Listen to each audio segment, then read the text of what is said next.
Oh, I am proud of the fact that I was able to accomplish this without the standards being lowered for me to become an educator. There's a cheapness to it when we lower the standards for a certain minority group or something like that. There's a cheapness to it. The struggle is what made me stronger. I feel like I'm a very strong woman right now because it wasn't easy for me. And I don't think we need to pave golden roads for our kids. They're actually very intelligent. I want to share with you guys, he mentioned that I worked as a teacher in Compton, and you actually had it wrong. It wasn't high school, it was elementary school. I did the 3 years where I got kids into college, that was high school. But one of my first jobs was in Compton, and it was at an elementary school, and I ran an after school program. And man, those kids, okay, first of all, the school looked like a fortress. It was a giant brick building, and it looked like a fortress.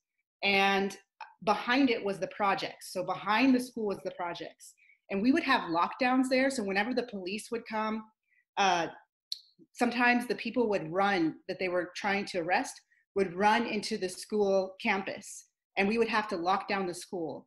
I mean, these kids were dealing with all kinds of trauma. I didn't meet the parents very often because many of them were addicted to drugs. But let me tell you this, as soon as I whipped those kids in shape, they didn't like me the first 2 weeks. No, no, no, no. They were like, who is this teacher? She's too strict and da, da, da, da. Like they did not like, I had kids cussing at me, fourth graders. After about 2 weeks, they started getting it. And are we supposed to see Holly's computer? Okay, good, you guys can see. Okay, so they were getting it, they fell in line, and let me tell you, these kids became some of the most studious. They enjoyed learning. They enjoyed having the standards high for them. They enjoyed being made accountable. So I would give them little fake dollars to come to the program. And if they were on time, they would get 2 fake dollars. And I remember the principal telling me that the kids would talk to her after school, or she'd want to talk to them. And she would say, and they would tell her, oh, we have to go to our after school program. We can't talk to you. We don't want to be late. I mean, these kids were so ready to just learn. They were just into it.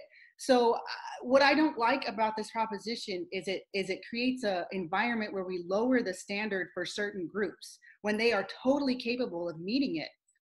They're totally capable of meeting it.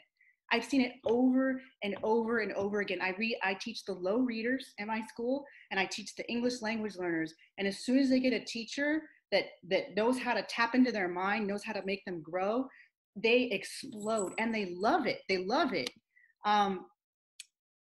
So our young people want to rise to the standard, and they can with correct education and guidance. We are only hurting them when we allow the color of their skin or their sex to be a reason to lower the standard.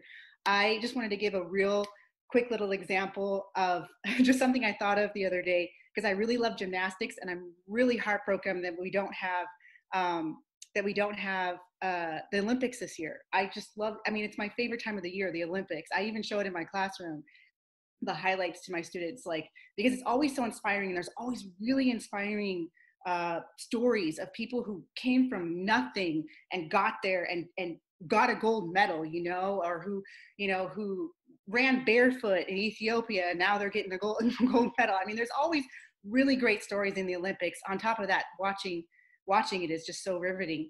But I love gymnastics. That's always been my favorite from when I was young.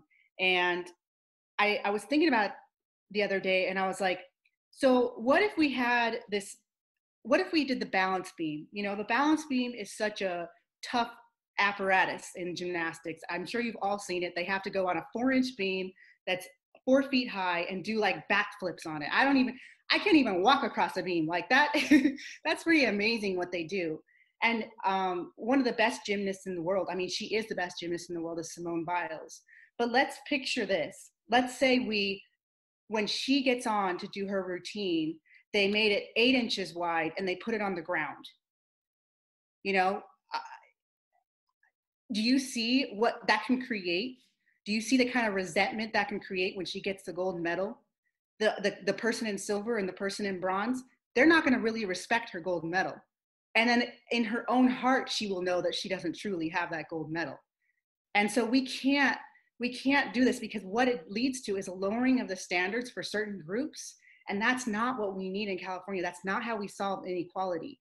And I know it sounds nice, and that's what's scary about this is it sounds so nice, and you're gonna have friends and family, they're gonna say, oh, but you know, we have institutional racism, and we need to make sure that we have all these balances. And no, no, no, no, no, no. That is not what we need right now. That's not the solution to get more, you know, minorities or more whoever it is that's being underrepresented. That's not the way we get more of them into a certain position or into a certain college.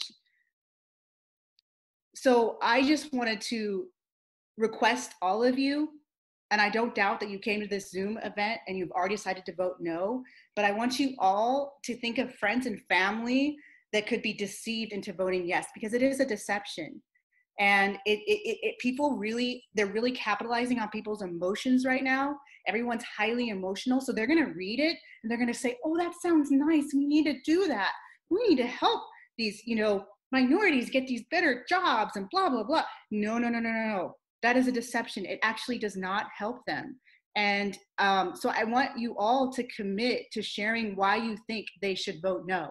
I know it's not easy to share our beliefs right now. And I know that we may feel like we're not good enough. Like you may wish, oh, I wish I could share it like me, you know, but you can share a video of this to someone, you know?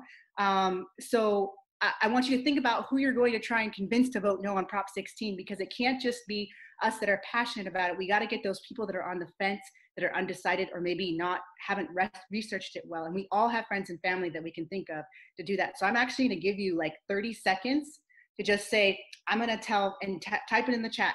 I'm gonna talk to my mom, or I'm gonna talk to my sister.